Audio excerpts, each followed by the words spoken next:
Hello, once again, race fans. This is the NASCAR Show. I'm your host, Alex Gray, here with my co-host, Steve Risley. Also here with Bobby Sheridan, talking about the post-race for the 2019 Daytona 500. The season has finally begun. It has kicked off. Guys, what are your thoughts? First off, I want to say Bobby Sheridan is with the Sheridan Report, which is a sports book. Is it a sports book or is it sports odds? What exactly do you call yourself, Bobby? God, what do you call yourself? Well, I think it would be a sports handicapping service, a sports selection service. Okay. Yeah. I'm a handicapper is what I do, and I would say, sports talent. And so, Bobby, let me ask you a question. What is your rank of what scale of 1 to 10? What is your rank of knowledge in NASCAR? Really, truly, just off the top of your head, what would you say you are on a 1 to 10? Honestly, I would say about a 3.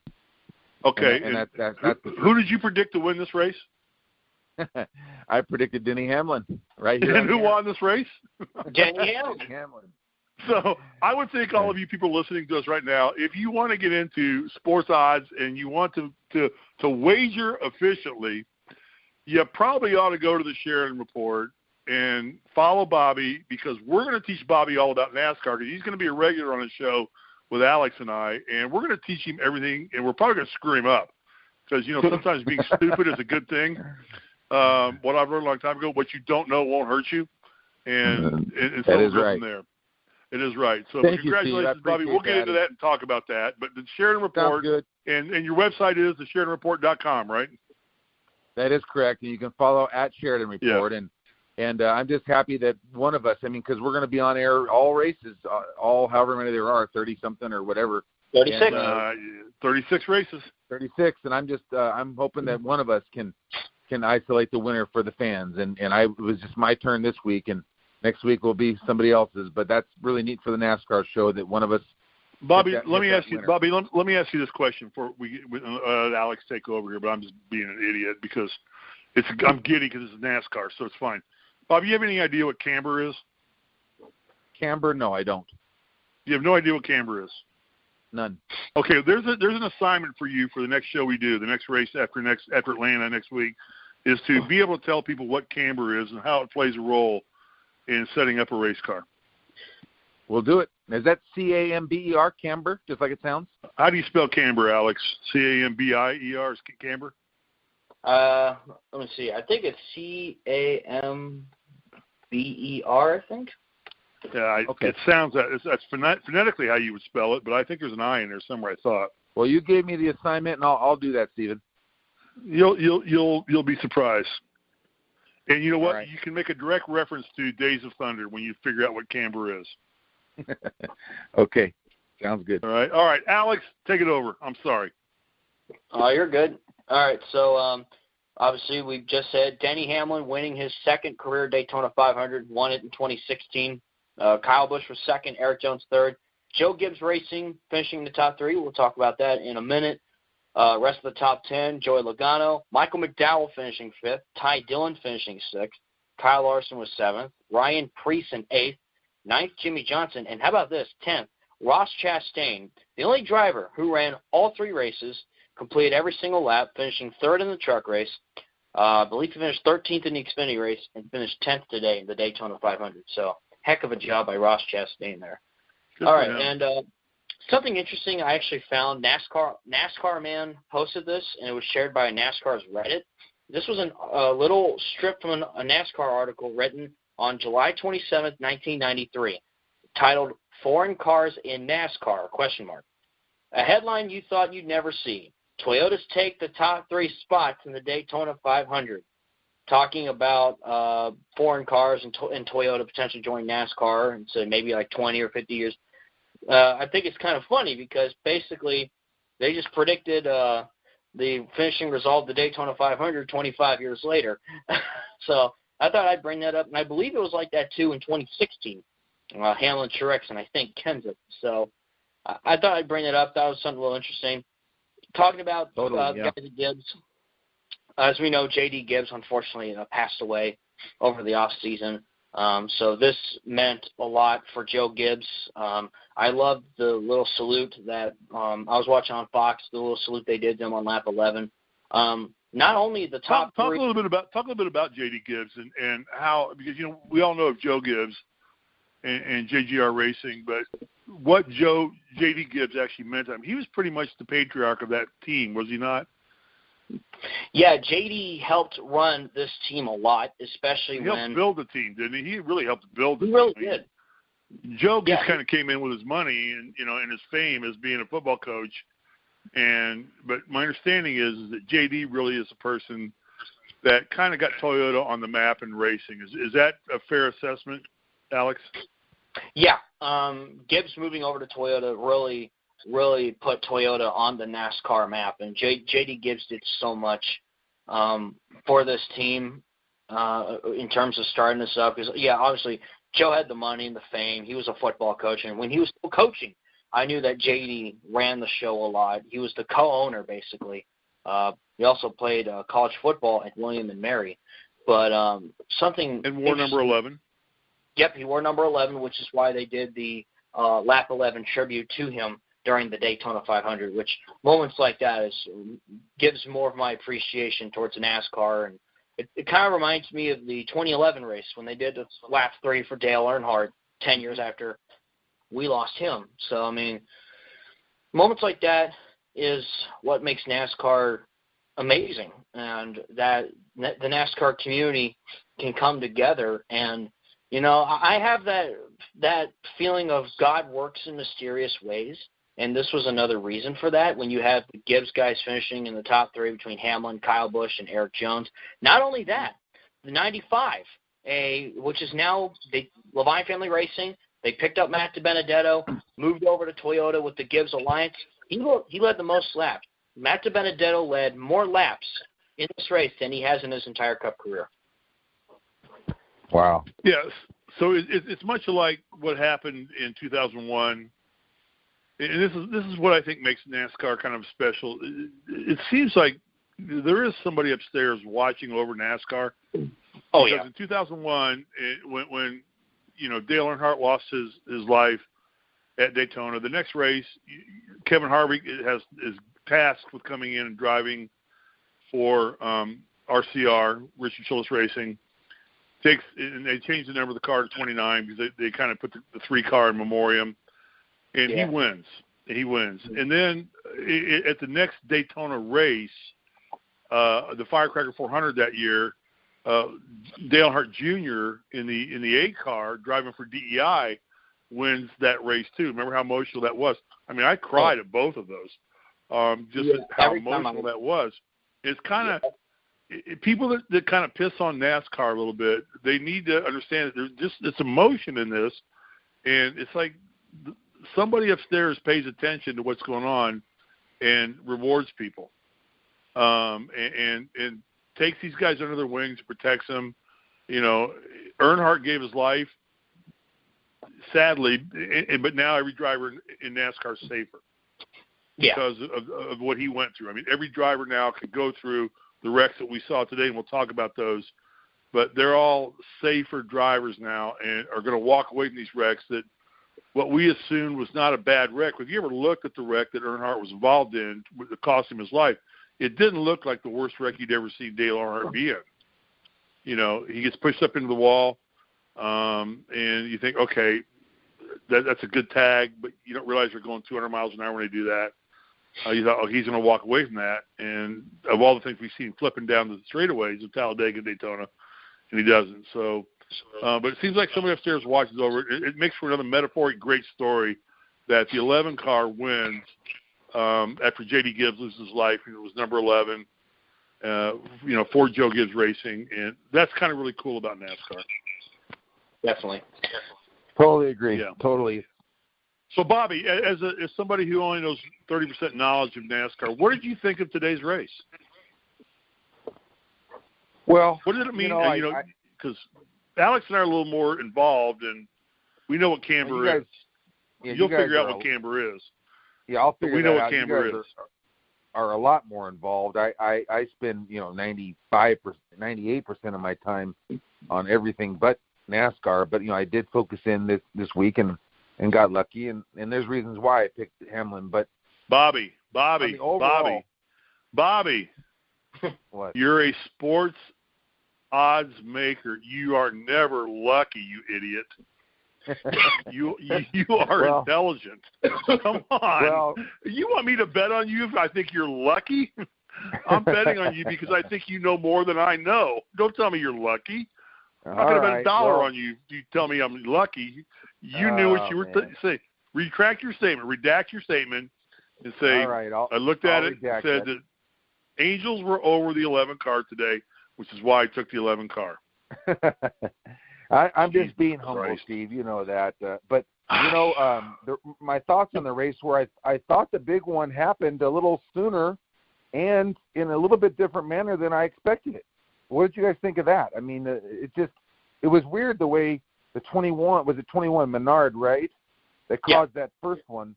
It was right. That wasn't supposed to happen. That was driver error caused 2 or 3 of those wrecks. Am I correct? Yeah, I mean, but then.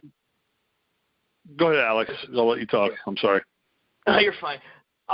When you look at, I was watching the race and talking to some people on Twitter and Discord, and I kept telling people, wait till the last 20 laps.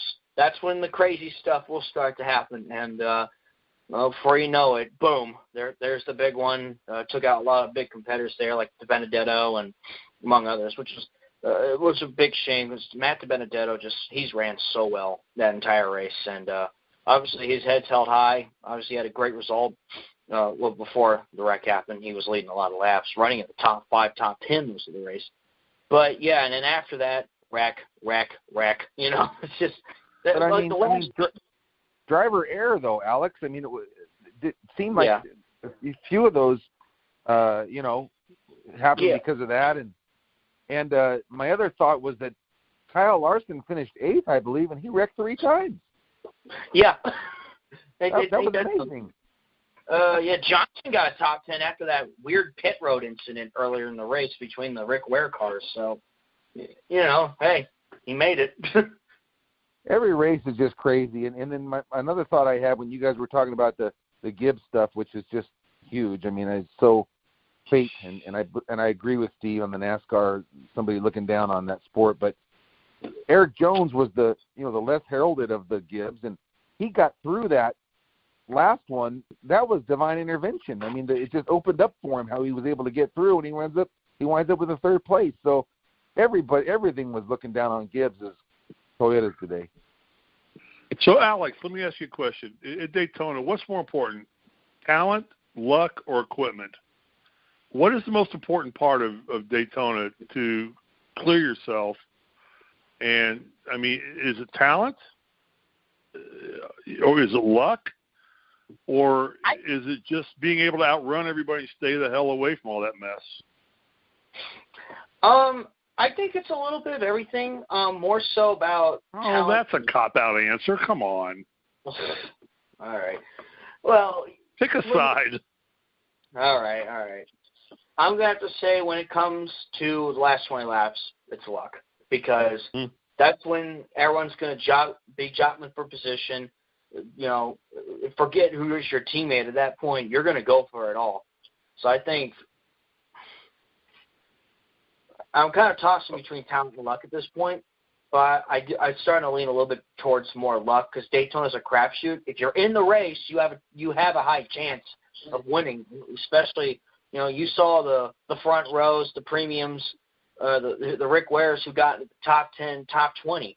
I remember the Daytona 500 back in 2006, Kirk Shelmerdine finished in the top 20, and he treated that like winning the Super Bowl. So, I think it's interesting because you see the equipment, you see the Gibbs cars all up front, the Toyotas, you see the Ford cars running strong, and almost like the Ford cars were almost overplaying their teamwork. And that they were kind of all bunching up and hanging back and kind of waiting to pounce, which is where luck comes in because you look at a guy like Harvick, who I thought was driving a matchful race, and he's the guy I picked to win it. and they're all the Fords are you got Boyer back there with them, but they're kind of staying out of the fray a little bit and letting Toyota run up front.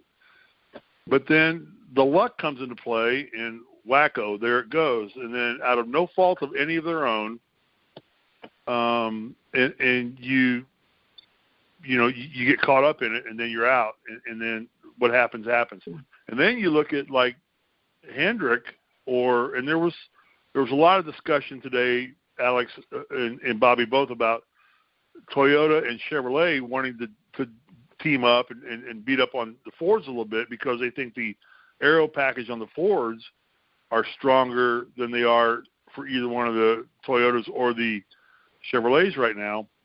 But then what I didn't see really, truly, Alex, was I didn't see any collusion between the Hendrick cars at all. Did you see that at all today?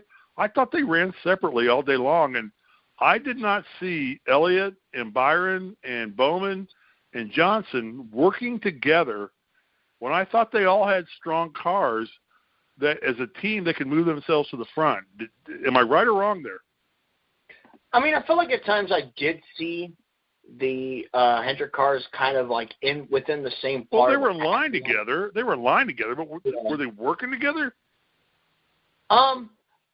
Well, the interesting thing I also learned is that the Chevrolets, and this is, of course, a, quote, temporary alliance, how Gibbs and Hendrick kind of looked at each other and went, okay, we got to work together to get by those Fords. And from what I've seen, it worked.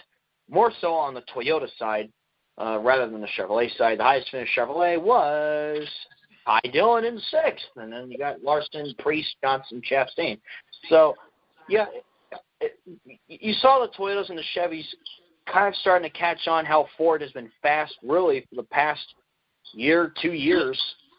And it was able to work because, you saw at one point near the end of stage 2, some of the Chevys and Toyotas were kind of out there in their own pack while everybody else has pitted. And then, of course, that caution came out. I think it was that wreck on pit road. So, yeah, I don't think they worked as much as I thought they would. I don't think they worked together at all. I think you're being kind. I don't think Hendrick worked together. If I was Rick Hendrick, I'd be at my meeting tomorrow morning pissed off that I don't think that Hendrick did anything to work together as a group because I think they had 4 strong cars. Yeah, William Byron leads a lot of laps. Elliott was able to, get his 4 tires every time, start at the back of the pack, move himself back up right to the top 10 again. Johnson's freaking all over the place, but he still has a strong car. And Bowman's in the mix everywhere. But I never saw those 4 cars line up and say, we are Hendrick, watch out, here comes the freight train. And I still think that at a restrictor plate racing, Hendrick does it better than anybody. And I think if those 4 cars had just gotten together, and if I was Mr. Hendrick right now, I would be calling my crew chiefs in tomorrow morning and saying, what the hell happened here? Why did we not line these 4 cars up together and run them together and just get on a lane, outside or inside, because both lanes were working well, and say, just tag it up, and then let's just fight it out amongst ourselves in the last 20 laps and get ourselves in front of the idiots that want to crash each other. And they never did that. They were all over the place, and never did those 4 cars ever line up. And I would think if I was Mr. Hendrick and I had the master headphones on, I'd tell my crew chiefs, line those cars up. Keep them in line all night long as you can. Keep them in line for 180 laps, and then boys have at it. Then you all can race for the win yourself. I don't care who wins as long as it's a Hendrick car. They got nowhere near that. Yeah, I was really impressed until he ended up getting caught in a lake wreck. William Byron. He had no help. Elliott's back there. I think Elliott had a strong car because he was able to move from front to back. Johnson's a great driver. Bowman was always in the mix, but they were never lined up together. Yeah, and to put into perspective here, if you're wondering where all the Hendrick guys finished, Jimmy Johnson was 9th. Alex Bowman was 11th. Chase Elliott was 17th, listed as DNF, and William Byron listed as 21st. How does that Elliott finished 17th and wasn't on the track at the end of the race? What's that tell you? Welcome to Daytona. Welcome to Daytona. Half the cars were out of the race on the final lap. So, I mean, look at, like, last year, even, like, put in perspective. Okay, did you watch the truck race or Xfinity race at all? Yes, I watched both of them. Yes, I did. I watched both of them. Did you see the truck race? The truck race is the best racing of all time. The truck race is so much better than any of them. It's unbelievable. The truck race was amazing. Yeah, the truck races. If you want to watch fun racing, watch the truck races. Those guys are idiots. They're idiots for all 90 or 100 laps they run. It's a sprint to them for 100 laps. Yeah. Mind if I talk about who won those races real quick too?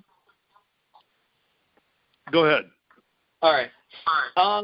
So Austin Hill got the win in the truck race. He driving for the team that won the championship last year, Shigetori Racing. Grant Enfinger second, Ross Chastain third. Who finished fourth again? Spencer Boyd. That's right. Spencer Boyd finished fourth. Matt Crafton fifth.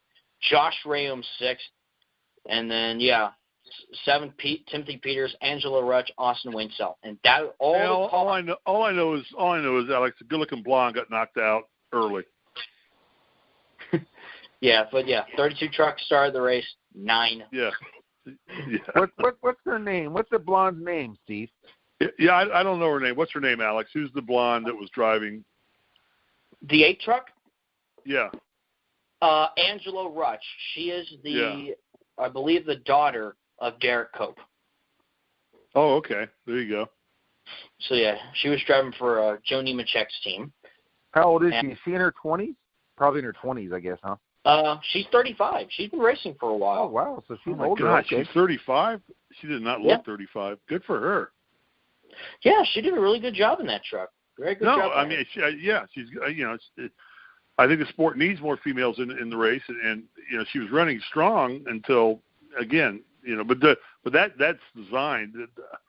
The trucks are just designed just to be a disaster waiting to happen. I mean, those things are not aero packaged in any way, shape, or form. They're not. They're just and you got drivers who are trying to make a name for themselves who are going to just fly off the balls to the wall, any way you want to say it. They're going to, and those are short races. What was 100 laps, wasn't it? The truck race, I think, was 100 laps. Yeah, and there was another female in that race, too. Her name was Natalie Decker, making her first truck start. And I felt bad for her because she was really fast during qualifying. And it was really odd on the third lap. Her teammate David Gillen, and I forgot the other truck, they all had, like, flat tires on the third lap, and it just absolutely tore out Decker's truck. She was done. I felt horrible for her because I felt Bobby? Yeah. Camber will have something to do with flat tires. Am I right, Alex? Yeah, I believe so. Yeah, so when you do your research, when you look up Camber, Camber will have something to do with flat tires. So. All right. I'll have it ready by our next show. Okay, so Bobby, and with your self-acclaimed little knowledge, I think you're smarter than you think you are. Joey Logano and Alex weigh in too, but Bobby, was he kind of hung out to dry on his own? I mean, Keselowski was not really a factor in the race. He's not well liked in NASCAR. And Logano, I thought, had a very fast car, but there seemed to be nobody that wanted to work with Logano. Bobby, what do you think of that? Steve, this is a great segue into how it finished. That was set up for Logano to win. He needed help from. Now tell me who that didn't give him the help. What's the name? The yellow 32 car, wasn't it? Was it Buscher? No, on the last lap. Who was the 32 car? No, you're talking about the 34 of Michael McDowell. McDowell, 34 car. On the last they were lined lap. Up together. Yeah, they were lined up. They were lined up together, and he needed McDowell to help him, and he might have gotten by Hamlin. And McDowell said, I read on Twitter just before we came on that he was trying to win it for himself. He wasn't there to help Logano win it. So so I don't know what happened there, but Logano, he didn't get help at all. You're right, and he was the guy that was going to maybe slingshot past Hamlin. Okay, and when he didn't get the help, Hamlin won it. And I will say, I stayed off Twitter because I don't know who won do not know who won the LA Open yet, and do not tell me because I'm watching it as soon as we get off this radio show. So I have no idea who won the golf tournament. I don't want to know. That's why I stayed off Twitter. But but is Logano, Alex? Is he a marked man? Is he just kind of out there on his own this year? Because he's not very popular among anybody. And he's got great equipment. He's a great driver. He's defending champion. But was this a signal of what's going to happen to him all year long, that he's just kind of going to be out there on his own? I think this was the case of how do I say this? This was the case of why am I having my brain freeze up here? Okay, I literally lost my train. Hey, when do you get to be 60? When you get to be 60, your brain really freezes up. Don't worry about it. You got a long way to go, buddy. Yeah, I was about to say something here, and I was like, wait. Because I was also checking out the finish to the 500. Okay, now I remember. So this was – Joey Logano is really good at the super speedways, Daytona and Talladega. We've seen it really since 2015 when he won the Daytona 500. He's won at Talladega quite a few times. Obviously, I know Penske's pretty strong. I noticed this in 2016, 2017 with Dale Jr. It's kind of like people know how good Logano is, and they're like, okay, if I work with him, he's most likely going to win, and I want to win. So when you're in this situation in the last few laps, it's every man, woman for themselves, and I think that nobody wanted to work with Logano in that case. Right, I agree. And that was, to my benefit because Hamlin, wound up staying in front and nobody got by him, and Logano was the one if it was going to happen, and so it worked out for me. But I did see on Twitter where McDowell said, "Hey, look, it wasn't my job to help him win. I was trying to win for myself." Right, and that's the mentality on a lot of these guys. Right. Yeah. But apparently Hamlin wasn't too happy that he didn't get the help.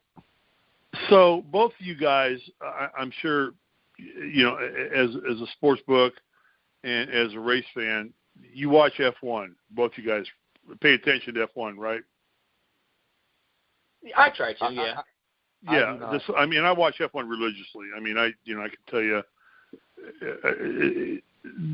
team orders are important in F1, and working together is critical. Why does NASCAR not do that and say, if I can team up with a driver who's as strong as Logano, regardless of whether I like him or not, then it becomes down to me and him. I'll take a 50-50 bet rather than not help him when Logano had such a strong car, which I think he had an incredibly strong car. He just had nobody that would work with him. And, why would you not want to say, let's get you and me in front of everybody else, get in single file, we'll get to the last lap, and we'll go side by side and duel it out? Why would you not do that? Anybody. As a sports book, Bobby, as a knowledgeable race fan, Alex, why would you not do that? I'm not really sure, to be honest with you. I will say one thing for certain is how the Daytona and Talladega style racing has changed where, you can actually get penalized for pushing and locking bumpers. We saw that in the truck race with Brett Moffitt. Yeah, but you can hook up. You can hook up. Yeah. And, like the 2012 Daytona 500, Greg Biffle pushed Matt Kenseth all the way, held off Dale Jr. to win that race. I remember it very well. Of course, way back with Jr. and Michael Waltrip. I mean, those are some examples of teamwork that I can think of when it comes to these kind of races. Of course, Logano, didn't really have Blaney or Menard or Keselowski there to help him because they all spun out, wrecked out, whatever. But still, at that point, wouldn't you want to just say the 22 car is good? Yeah. I don't care if I'm in a Chevy or a Toyota. He's in a Ford. I don't care. I'm tagging with him because I got go power, like Elliott. I got go power. He's got go power. we're going to get ourselves to the front, and then we're going to duel it out. Right. And so is he just that well disliked that nobody – because I felt bad for the guy because nobody would hook up with him. Yeah, I mean, you would have thought, as I'm looking at the end of the race here, you would have thought the 34 and the 47 here, McDowell. Yeah. McDowell probably could have gone down, pushed Logano by Hamlin, and then try and maybe sneak out on the inside because at this point he's up the outside. Eric Jones sneaks by, who won here at Daytona last summer. And then, of course, Denny Hamlin was out in front, and booyah, checker flag, Denny Hamlin wins. So anyway, yeah, I feel like McDowell could have worked with Logano and then try and make a move. Because I'm trying to remember, this was an instance, I want to say it was 2011 at Talladega. I think it was the Childress teammates, Boyer and Harvick, or Burton. No. Oh, God. I'm going to have to look that up because I remember that was the tandem. Now, let me ask you that, too. What about that two-car tandem they did back in 2011? Because now, like, people complained about it a lot back then. And now people are who won in 2011? I'll tell you who the tandem was. All right. So if I can name them all off correctly, Daytona 500, Trevor Bayne. Talladega Spring, that was the four-wide two-car tandem finish. Jimmy Johnson had the help from Dale Jr. Yeah, because Jr. pushed Johnson by Gordon Martin, and then Boyer and Harvick almost made it happen there at the end, too. It was an incredible finish. It was Boyer that passed Jeff Burton on the last lap to win that race in 2011. Just, kind of thing, I'm going to push you, I'm pushing you, okay, it's just us two, I'm going to go down here and go right by you. And I don't know what the answer is. I thought, it was nice to see the side-by-side racing, especially because the Xfinity race was just, it looked like I was watching a train go by. I was like, what in the world? Because Jim France. It was boring, Yeah, Jim France, the CEO, said this morning, it's like, go down there to the inside, work with Denny and Chase, and make a show. Right. Because in the Xfinity race, Chase kept trying to go low, but nobody went with him. He had the strong car, and he had the Dale Jr. car, but he kept diving down low on his own in the Xfinity race, and nobody would hook up with him. I mean, it's like, geez, just get one or two cars, go down with him, and you create two lines, and then you get back to the racing that, people want to watch on TV. And it makes for great racing. But, yeah, there was nobody. So, I don't know. Maybe the sport's becoming more individualized at this point in time and less team-oriented. I don't know. I'm disappointed in Hendrick. I'm very disappointed. I thought Hendrick had four strong cars. And I think they mismanaged their power and their talent entirely. And they left each driver kind of to hang out. Elliott got caught up in two big wrecks, neither of which was, in his own problem. But he was able to drive his car from back to front every time. And then he'd get up there, and then here comes, somebody up there with in a good position. But if I was Mr. Hendrick, I would have a meeting tomorrow and say, you all need to figure this shit out. We first win as Hendrick, and then we don't care who wins between Hendrick. You fight that out on your own, but we put Hendrick up front first. Then we go race. We race each other, not the opponents, because we have the equipment to do that. Yeah, and that's the conversation I'd have tomorrow if I was Mr. Hendrick. Yeah. So here's a great question. Jimmy McMurray. Mm-hmm. And Alex, I'll get your opinion on this. He late in the race, he's got a damaged vehicle, duct taped all to hell. Yeah. He's on the front row. We know he doesn't have the aero that the other cars have because of that damage. Okay, that's a wreck waiting to happen, is it not? Or because Harvick's behind him, Busch is behind him, Hamlin's behind him. DiBenedetto, who's been running great all day, is behind him. Elliott's behind him. Johnson's behind him. But do they need to do something to say, like, if your car's that kind of in that shape, and you're not going to be able to run as fast as the cars in front of you, you got to get out of the way? Or do you just say, racing is racing, that's the way it is?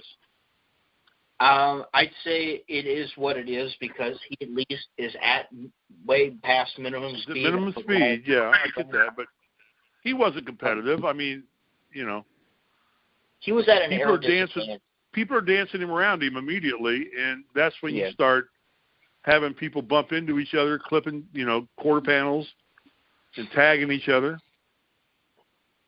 And that's when the wrecks start happening, and you get the results you get, where you have a lot of great drivers taken out, and you know who have done well in the race. But so I was curious. I was curious about your opinion of that. That, like I said, I saw him up there in the front row. His car's like, you know, the whole right front fenders just duct taped all to death. And I'm thinking, there's no aero on this car. He can't get to the speed that the 17 cars behind him can get to. He can get the minimum speed, but, you know, he can't get there. But I guess it is what it is. That's restrictor plate racing. Yeah, I think it's just part of racing, you know. I mean, McMurray was at an aero disadvantage because of the damage he had. Had he not damaged in the taped-up car, I think McMurray could have been up there having a better shot to compete for the win, obviously. And one last thing about McMurray. He's won Daytona before, He's won Daytona before, This was his last race before joining the guys at Fox. I want to congratulate Jimmy McMurray on a successful NASCAR career and best of luck in his future. I think you'll see him racing again at some point in the future, in one way or another, either part-time or something. He's not done. He's out of sponsorships, what he is. Yeah, he'll step back into the car occasionally. He'll step back into a car or something. He's too good of a driver. So, Bobby. Yes, sir. As a person who follows NASCAR 30 to 40% and picks the winner, is this event exciting to you to watch? I mean, is NASCAR, is the Daytona 500 exciting for the fan to watch? Absolutely. I think it embodies everything about the sport, and for the knowledgeable diehard, and also for the just becoming, you know, newbie fan. It has everything that you want. It's got all the backstory. It's got the legendary status.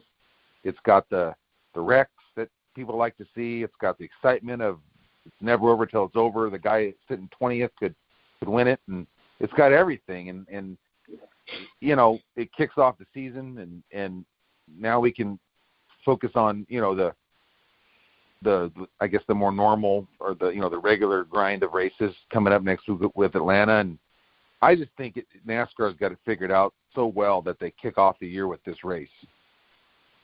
It's just huge. It's just such a great way to start things, and very exciting sporting moment. And to me, already, it's February only of this new 2019, but this is going to go down in the top 10 of sports moments this year because of JD, because of the Gibbs story behind this. Oh, definitely. I thought it was big. I mean, do you agree with me, guys? Yeah, I don't. Definitely. I think for the first 180 laps of the race is boring as hell because they just kind of parade. You know, they No, I know, but just the overall storyline of the overall storyline is great, but the racing itself is kind of like they all pay attention, they all be quiet, and then the fun starts on about lap 170, right around the time they're going to make their last pit stops. You take 2 tires, you take 4. You know, do you do any adjustments on your car? Do you just get fuel only and go back out? Because, you know, you figure it's going to be a green-white checker, you're going to need extra fuel. Then it gets exciting. But to me, the first part of it is fun to watch the cars run together, but they don't pick on each other until about the last 20, 30 laps. Now, what got intriguing to me was what I said all along, is how some teams are forming up and like, you know, Stewart-Haas Racing is really good at forming partnerships with each other. Hendrick has not gotten that. Somehow they've fallen off that bandwagon big time. So that's the strategy that plays into the chess game. But the really fun doesn't start till really about 20 laps to go. I mean, hell, I fast-forwarded through most of it until about the last 20, 25 laps. Yeah, but my answer to that would be it's like a great movie, though. I mean, you know, you're still hanging in there because you know the ending is going to be spectacular. So you're hanging in there, then all of a sudden you don't know what's going to happen, but it's going to happen. And that's the part I think exciting, And Alex, weigh in. I didn't think it was spectacular because my driver, the 9 car, got wrecked 3 times. It was no fault of his own, just by being in the wrong place at the wrong time. And that pisses me off big time. But that's the nature of restrictor plate racing. So with that, I say, Alex, we're making changes in Atlanta. We'll go over this on maybe our Wednesday show. In a 10,000-foot level, what's going to happen now? Are restrictor plates going away? Horsepower is being reduced? I mean, and we'll cover it in more detail on Wednesday, but just kind of what's going to happen now that's good and bad about the changes to the aero, the engine package, and everything that's going to happen in NASCAR? All right, so basically NASCAR is this was the last race they're running off. They're running with the restrictor plates as part of this new aero package. So the Daytona 500 was the last race for that to reduce speed and improve safety. Basically, they're merely switching to tapered spacers at every track to keep the speeds in check. So in all honesty, I don't think you're not going to see a whole lot of changes. Pack racing, I don't think, will go away. I don't think much will change, except this is just something different that NASCAR is doing moving forward. Is it fair to say that the tapered spacers actually are going to probably bring more pack racing into the 1.5 miles, into tracks we normally, like Chicago, Kansas City, Texas, where we see more kind of parade-type racing, where I think the tapered spacers are actually going to bunch them up a little bit more on those tracks as well? Yeah, I think it's going to bunch the cars up more. As I watched the Las Vegas testing they did weeks back, there was a bunch of passing, even the final session had like 3-4 wide, crazy racing. So I mean, yeah, I think it's just gonna bunch up the field a little bit more. Not necessarily running the similar packs as Daytona, but the cars will be much closer, and you may see more passing, more jostling for position, more is what Kyle Busch put as more of a chess match, a mental game for the drivers. Yeah. Okay. So, Bobby. Yes, sir. How the hell did you, with only a 30% really self-professed knowledge or interest in NASCAR, how did you pick the winner? I got to know this. How did you pick the winner? Well, Steve, for instance, baseball is my blood and my background, and I know more about the game and about the inside nuances of the game than probably most people. But that would be a 9 or a 10 out of 10 knowledge. NASCAR, I know just a little bit, and so that's about a 3. But I'm a sports handicapper, and a sports handicapper that's professional is going to know that he needs to put the work in and the time to research and to look into different angles of the race. And there was a broadcaster that used to be on the radio I used to listen to every once in a while. He's still around, but I don't listen to him anymore. His name was Jim Rome. He was out here in West Coast, and he would have a quote or a slogan, and his slogan was, when you were a caller and you called into his show, his slogan was, have a take and don't suck. So if you had a take and you backed your take with why you thought whatever your take was, then he would take your call and he would keep it going. And if you didn't have a take or your take sucked, he'd hang up on you. And all the people that followed his show, that's what they knew. Well, as a sports handicapper, sometimes, you got to have a take, and then you got to not suck.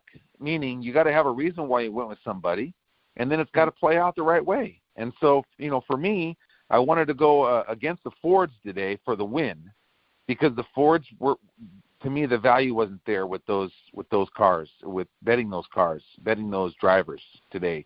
I wanted to go against the grain a little bit. And so I felt that Denny Hamlin, he also, a check mark for me was that he was a previous winner.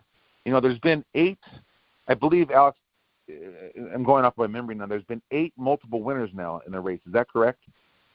Or is it 12?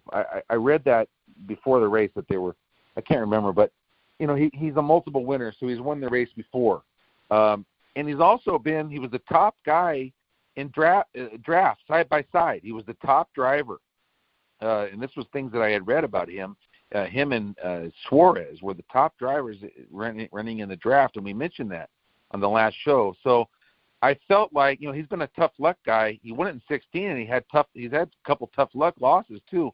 I felt like he was going to be there, and I felt like he just really has a good feel for this racetrack and this style of racing. And I felt like he was the third choice, behind the two Fords, and I had a take and I didn't suck.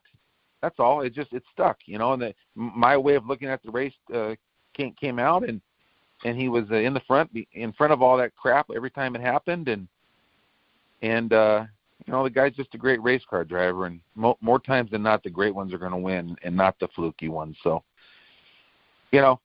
like I said, I won't be right the next 10 times as far as NASCAR Don't goes. say that. You're trying to sell your services. Don't say that. You're going to be right the next 10 times. Jesus Christ, I got to do marketing for you. Yeah, but Steve, Christmas, Bobby. My God. Steve, let me explain that. I went to Kelly School of Business at Indiana University that did marketing. Steve, you got to teach you how to market yourself. Let me explain it. I'm going to hit the next 65 out of 100 basketball plays, but I'm not going to win the next 5 in a row. But there's people listening now to NASCAR that want to believe in you that you're going to pick the next NASCAR. Because I'm going to ask you who's going to win in Atlanta. I'm going to let you figure that out while I ask Alex. Alex, did the best driver win today, or did the luckiest driver win today? I think one of the best drivers won. Denny Hamlin's always been a good driver, probably one of the best of this era to not win a championship because, Johnson won those 5 straight. If he hadn't, Denny Hamlin certainly probably could have won one. I always thought Hamlin was a really good driver. And a lot of people have been talking about, even myself, I thought because of last season, Christopher Bell's going to replace him next season. Hold on there. I think Hamlin's a good driver, and I think he'll win maybe a couple more races this year. I think Hamlin's going to be back on top this year. I agree with your answer. I think he was lucky to stay out of the problems, but he won the race today more because of his skill and his ability to run. And he's won this race before. Win this race. Yeah, he's won the race before. So. Alex, let me give you 3 words. Performance-wise, Martin Truex Jr. went to a new team. JGR, right? He's with JGR? Yes, he's with Joe Gibbs Racing. And he was a non-factor pretty much the entire day. Yeah, that surprised me how he ran. Yeah. What's the deal there? Because at Furniture Row Racing, he was dominant. What's that saying? What does that say? What does that say to you, who is a NASCAR aficionado, about Martin? Is that just a fluke, or do we need to give him more time, or was he getting some special equipment that maybe none of us knew about because their shops were in Denver where marijuana is legal? It's one race. I'm not going to judge anything off of one race. I want to wait till about the 8th or 9th and see what's happening. He's going to a team that, Furniture Row was, except for 2017, it was the one car. They had the technical alliance with Gibbs. Whatever they were doing, something worked. Here at Gibbs, it's a 4-car team. And it's interesting to see, you got 4 talented drivers. Which car is going to have better equipment than the other 2? You have to thin out your resources more when you have a 4-car team. So, obviously Suarez didn't have a whole lot of luck in the last 2 years, although I kind of thought he got through into that car with the sudden retirement from Carl Edwards, who almost won the championship in 2016. I'm not going to really make any judgments. It surprised me he wasn't performing that well, but he was not a factor. Yeah, I think he could recover, but I want to wait a few more races and see what happens with Truex. Fair.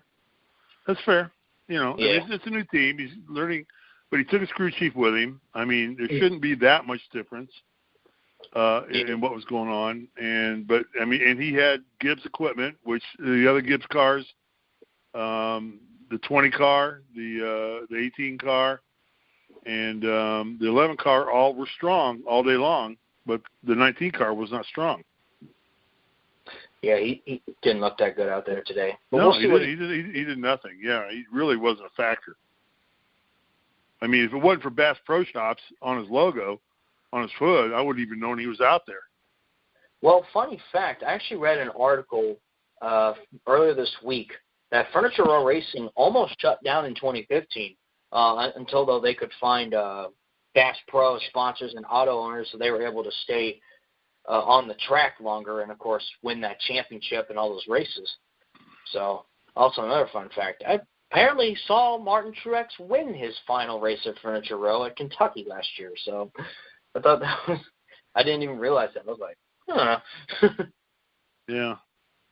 It's an interesting dynamic between the sport, between how much talent you have and how much equipment you have. It's probably one of the greatest sports that there is where one supplants the other.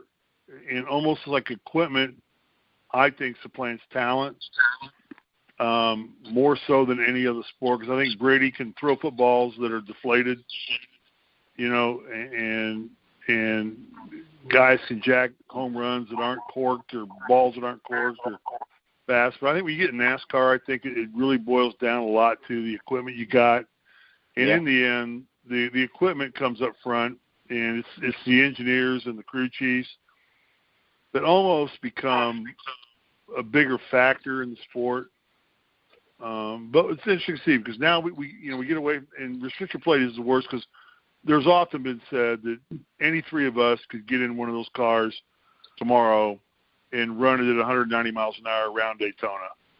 You know, if the car's set up right, and, you know, it's just put your foot down the accelerator and let the banking will turn you, the aerodynamics will keep the car on the ground, and, you know, it's not the most talented place to go race, but now we get into the mile and a half or the 2 milers, and things changes. So, Bobby, based on your incredible success, you're 1 for 1, and you're now a NASCAR genius. You called it. Who's the favorite next week in Atlanta? Well, Steve, you know, I'm not a guy that's really going to speak without being knowledgeable on what I'm speaking about. Oh, you're going to speak without getting paid. You're going to speak without getting paid. Give me a break. No. I've got to look into it now and dig deeper. You know, you've heard me say dig deeper. I don't know. I have to look at how Atlanta's played out with the other drivers and who it's set up for better. But we know it's a different animal. We know that going in, and you know, I suspect we're going to get down to the likely big three of Harvick, Busch, and Truex. Well, you know, I think they're gonna probably be three of the favorites.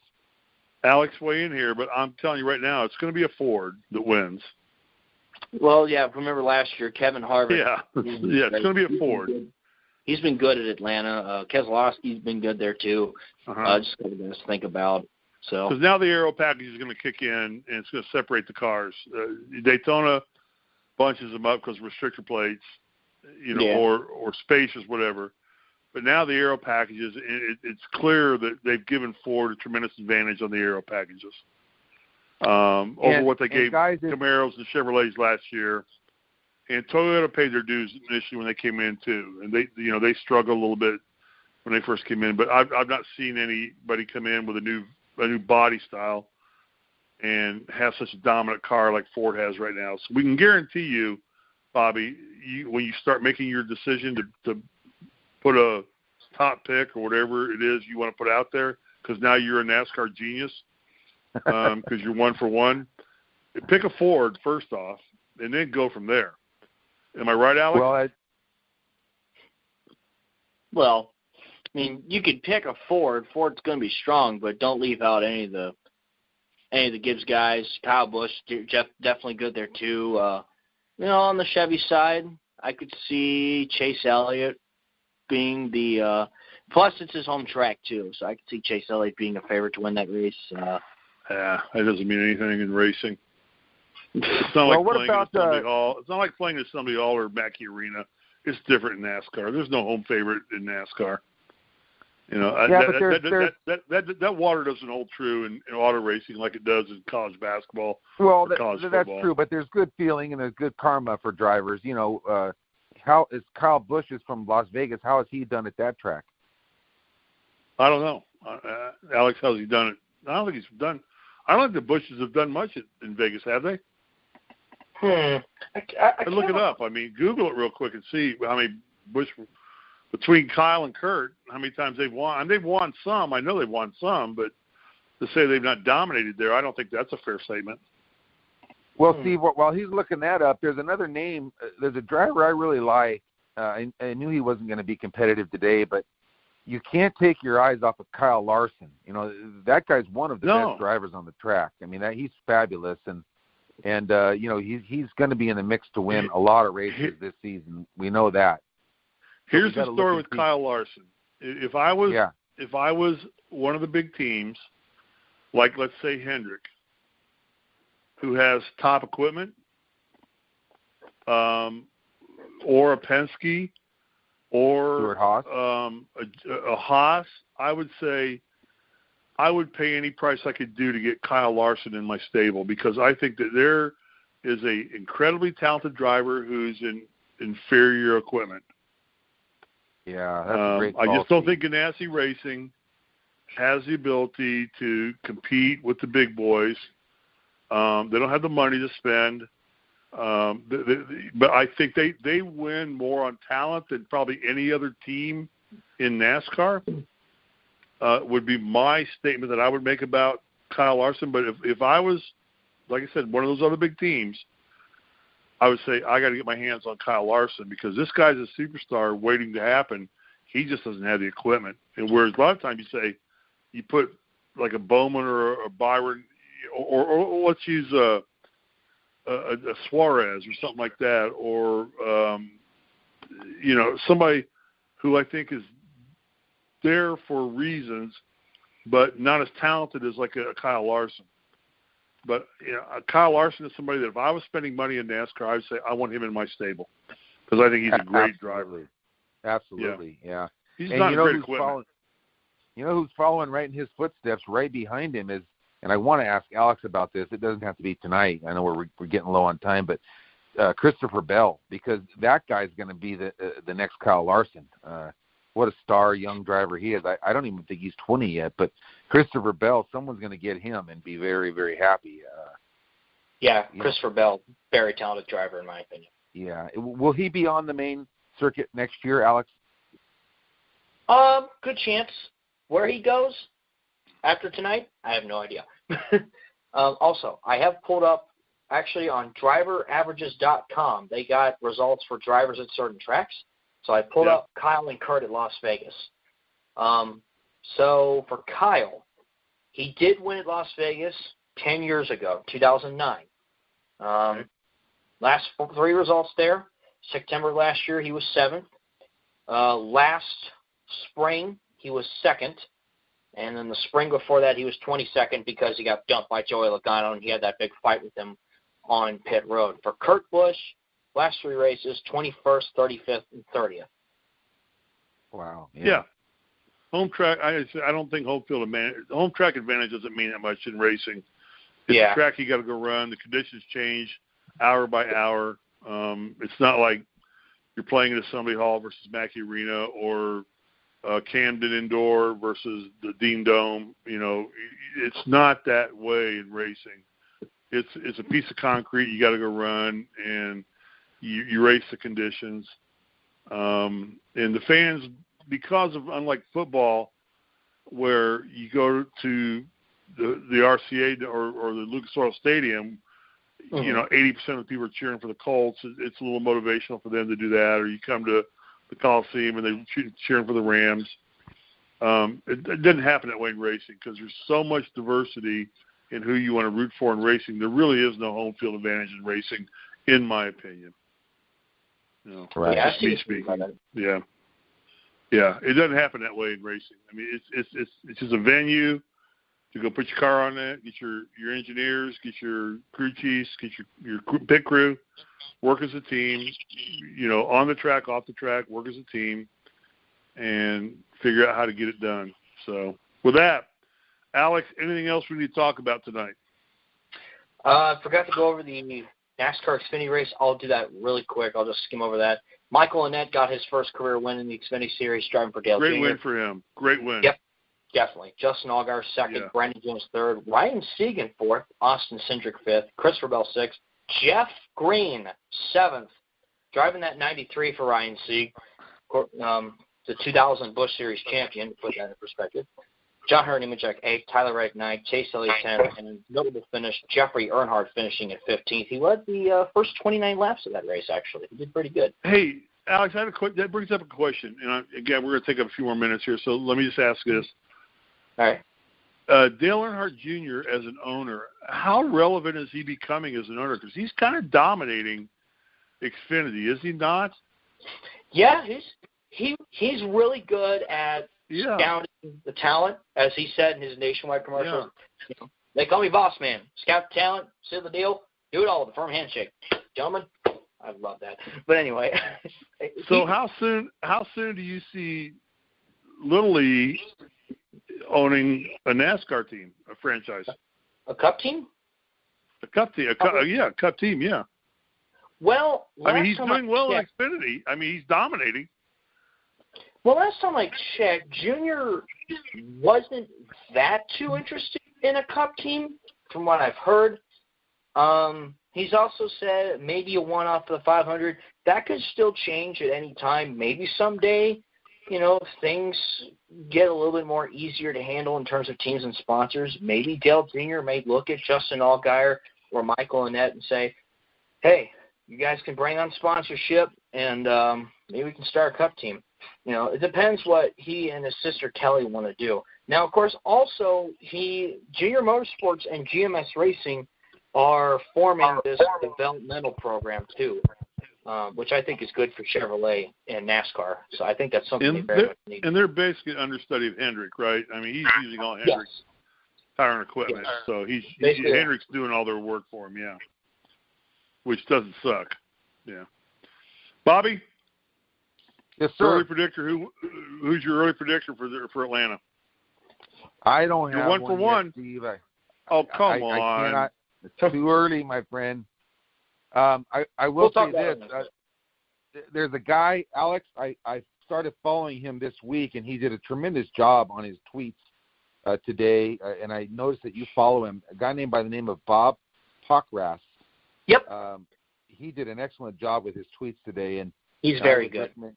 I would recommend anybody that is, loves to be on Twitter during the race or even during the week to get more informed. Bob Pockras would be a guy that I would mention that he did a great job today, and I enjoyed the end of the race. I didn't watch the whole race, Steve, so I missed a lot of that boring part, but I enjoyed the end of it, and it's a start to a good season, and I'm enjoying, like I said, learning and getting more focused and involved with NASCAR. It's never been anything that has been something I've been real involved with. It's been more of my dad's blood and his heart, and that's the reason why I've loved it. But I'm happy to be back in, and you guys are helping me do that. So thank you to you guys for having me on the show.